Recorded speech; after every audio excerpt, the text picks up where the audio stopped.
মানুষ দুই জায়গাতে ফেসে যাবে, এক টাকায় আর এক নারীর কাছে। টাকা বৈধ অবৈধ এটা উপার্জন আর ভাববে না। এই ছেলেটাকে তার বাপ মা বারবার চুমা দিচ্ছে, বারবার আদর করছে। কতদিন? 2 বছর, 4 বছর, 8 বছর, 10 বছর, 15 বছর, 20 বছর।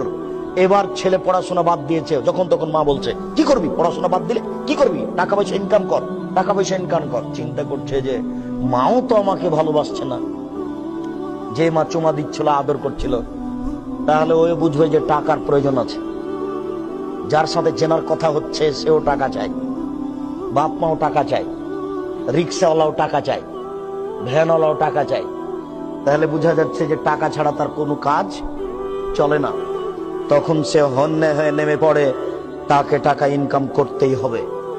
আর নারী জাতি এত কঠিন জাতি, নারী জাতি এত কঠিন জাতি। মোহাম্মদ সাল্লাল্লাহু আলাইহি ওয়াসাল্লাম বলেন, ও নারী জাতি তোমরা এমন জাতি, ও নারী জাতি তোমরা এমন জাতি যে বুদ্ধিমানের বুদ্ধিকে নষ্ট করতে পারো।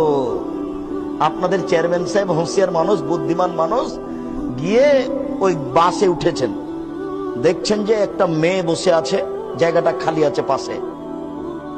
একবার খালি মেয়েটা হেসে বলেছে, ভাইয়া বসে।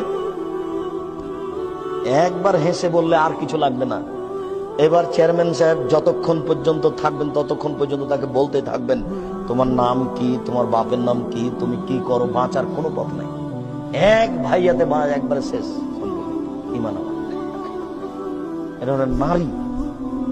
এমনি বলেননি রাসূলুল্লাহ সাল্লাল্লাহু আলাইহি ওয়াসাল্লাম, ইন্নাল মারাতা তুকবিলু ফি সূরাতি শায়তান ওয়া তুদবিরু ফি সূরাতি শায়তান।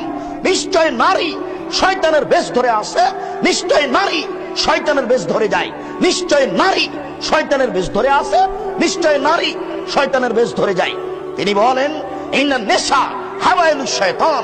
নিশ্চয় নারী শয়তানের জাল, নিশ্চয় নারী শয়তানের জাল, নিশ্চয় নারী শয়তানের জাল। তিনি বলেন, ইয়াকুমু দুখুল আলান নিসায়ে।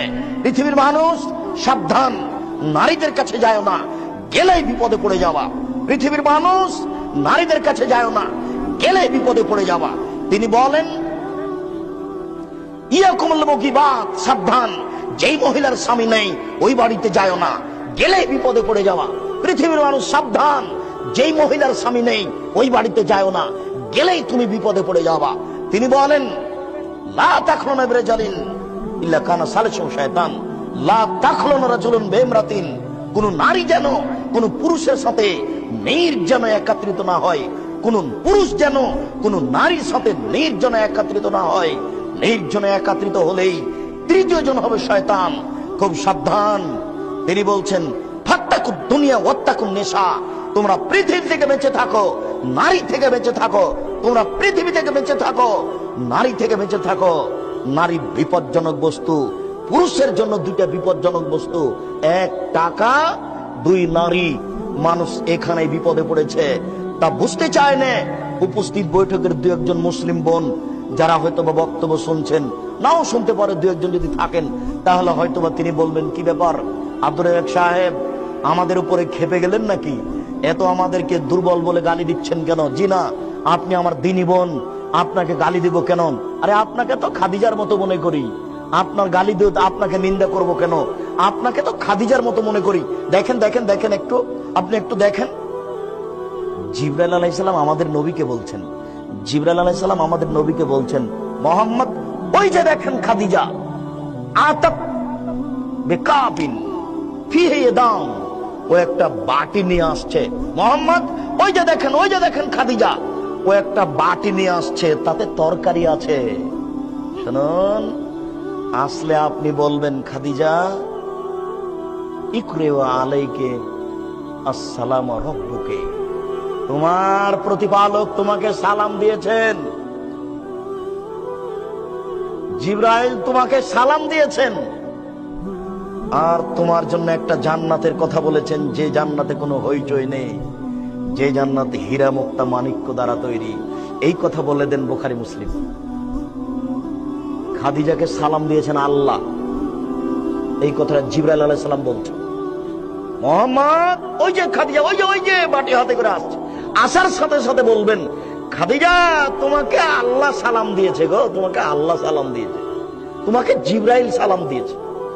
জিবরাইল তোমার জন্য একটা জান্নাতের কথা বলে গেলেন, যে জান্নাতটা হীরা মুক্তা মাণিক্য দ্বারা তৈরি, যে জান্নাতে কোনো হইচই নেই। তাহলে কি আমি খাদিজাকেও শয়তান বললাম? নাউজুবিল্লাহ। আশ্চর্য।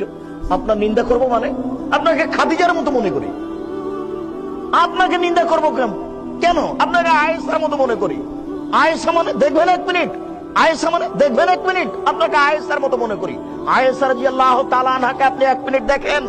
আয়েশা রাদিয়াল্লাহু তাআলা আনহা বলেন, আমার স্বামী যখন মারা গেল তখন তার কবর হলো আমার ঘরে, মুহাম্মদ সাল্লাল্লাহু আলাইহি সাল্লামের কবর হলো আয়েশার ঘরে।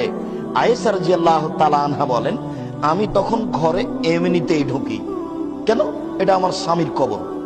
কয়দিন পরে এখানে কবর হলো আমার বাপের, তখন আমি স্বাভাবিকভাবে এমনিতেই ঢুকি ঘরে। কেন? এটা আমার স্বামীর কবর, এটা আমার পিতার কবর। কয়দিন পরে কবর হলো উমারের, উমর রাদিয়াল্লাহু তাআলা আনহু, তখন আমি আর এমনিতেই ঢুকি না, আমি মাথায় কাপড় দিয়ে নিজেকে গুটিয়ে নিয়ে কবরের পাশে যাই। একজন বেগানা পুরুষের কবর আছে, আমার লজ্জা হয়।